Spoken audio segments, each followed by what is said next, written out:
ANA gang, go gang, welcome back to the Prodigy of the Universe.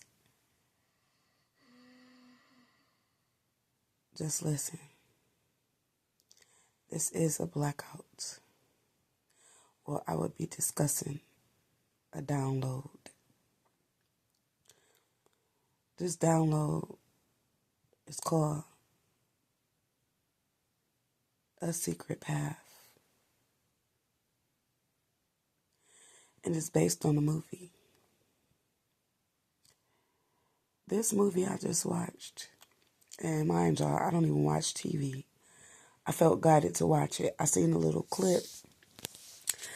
Well, actually, my son was watching a little clip, and something told me just watch the movie. And he was doing everything he could to just get me to watch the movie because he know I don't watch movies. So he like, Mom, I'm going to find it for you. Long story short, y'all, it's 4 in the morning, 4 a.m. And I watched this movie. And now I realize why I watched it.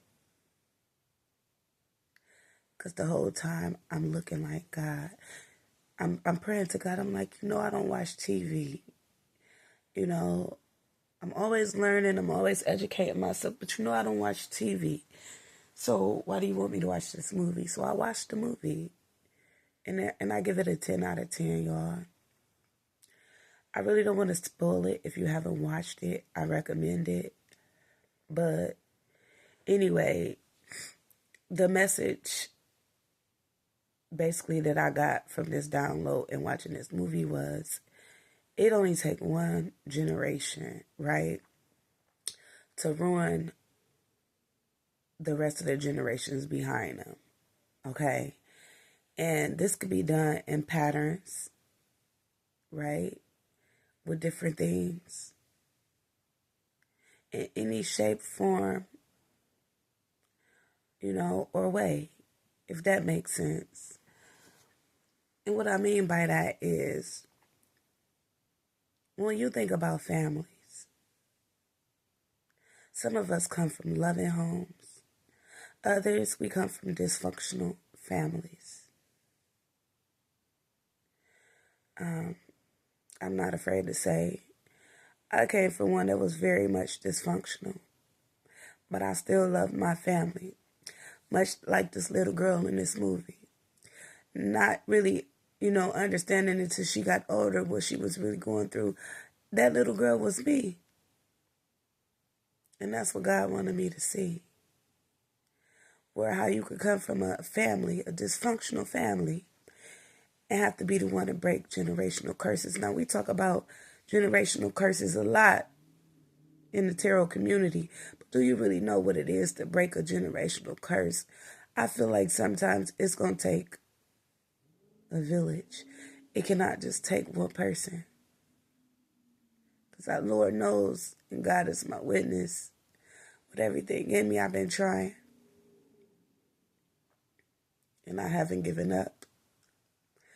It's just that sometimes when you've chosen to walk a secret path, you have to walk that path.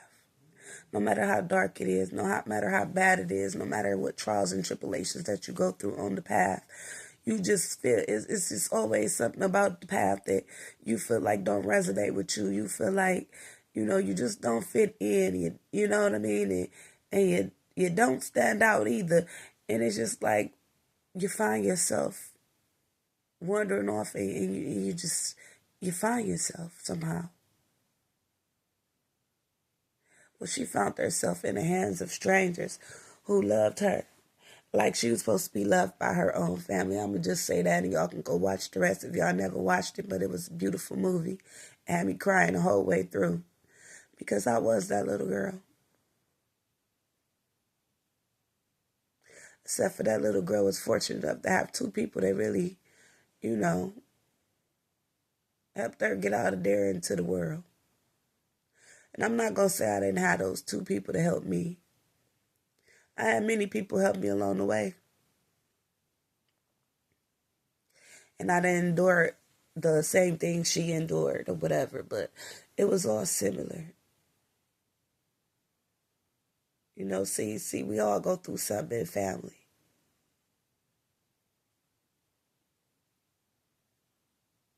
Something traumatic, or, this is why we have childhood wounds and different things like that we still trying to heal as adults because we didn't heal it as a child. You see? So sometimes I feel like it's too much for one person in one lifetime to do, and that's probably why we reincarnate, you guys, and it's probably why it takes a whole community of humanity to wake each other up, to get everybody on one accord, on one consciousness, to see that it's really a problem, to break these chains and these generational curses.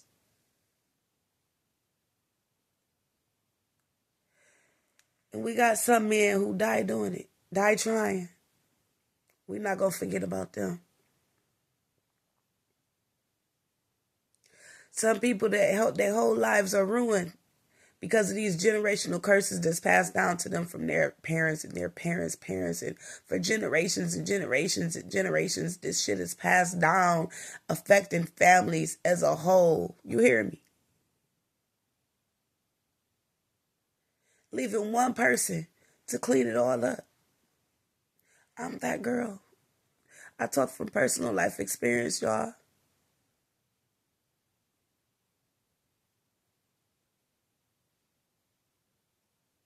And I don't know.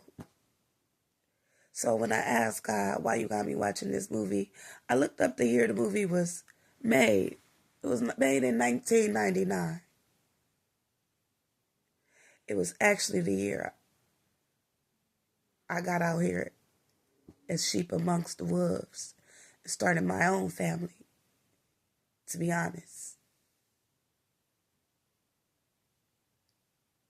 I had my first child the very next year.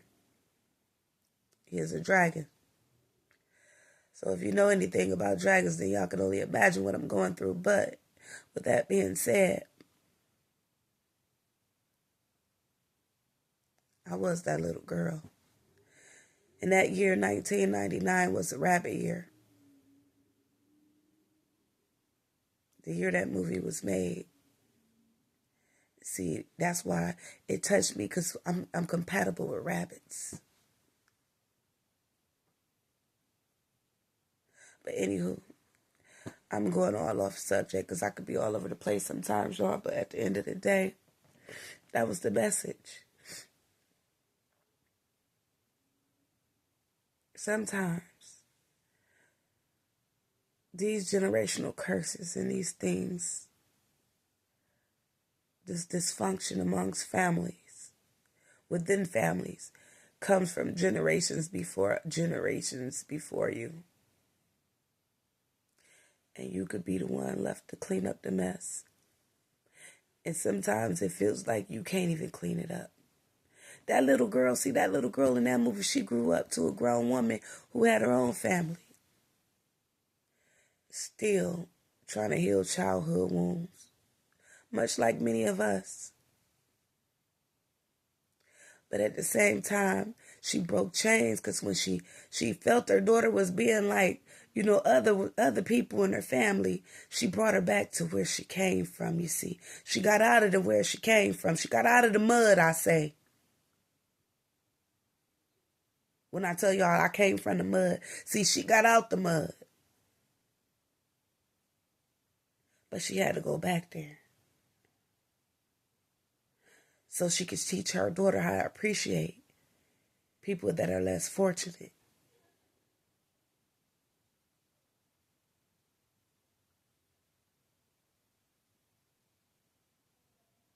See, some of us, we only experience things one way and we don't see them another way. Some of us, if you had a silver spoon you're born with a silver spoon in your mouth, you don't know what it is to be from the ghetto, from the hood. And vice versa. If you're from the hood, you're from the ghetto, you don't know what it is to be born with a silver spoon in your mouth. So you see, it's just about this. We all want to be at peace and happy. Whether we got that silver spoon or not, we want to be at a comfortable place where we can enjoy life and live in peace. Away from all the dysfunction, right? The evilness.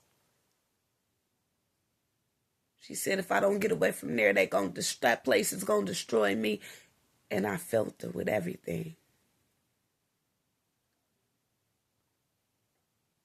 But what happens when you can't never get away? What happens when you die trying? I don't know, but the people that took care of her, that's what happened. They died.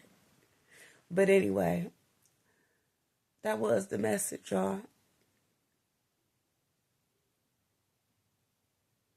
That was the message.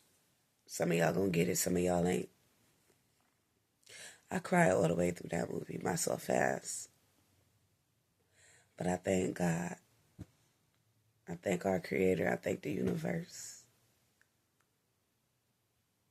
Because see, sometimes when you're searching for answers, God works in mysterious ways. He got mysterious ways to even show you who you are. Even show you your path. You understand? Whether it's a secret path, whatever your life path, it's all a journey. You get it. One is not for the weak. I tell y'all that all the time. Sometimes I feel like I tell my kids this. You got two choices in this world. You're going to let things break you, or you're going to let things build you up. Either way it go, you still going to remain until God take you off this earth. But you got a choice. It's either going to build me up or it's going to break me. And that's your choice. So you got to ask yourself, do I want to use this pain and use these things that I'm going through, these trials, these tribulations, to break me? Or do I want to fight and transmute that energy so it can build me up? The choice is yours. Collective.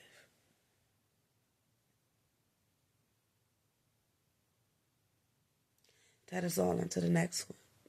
Peace, love, and blessings.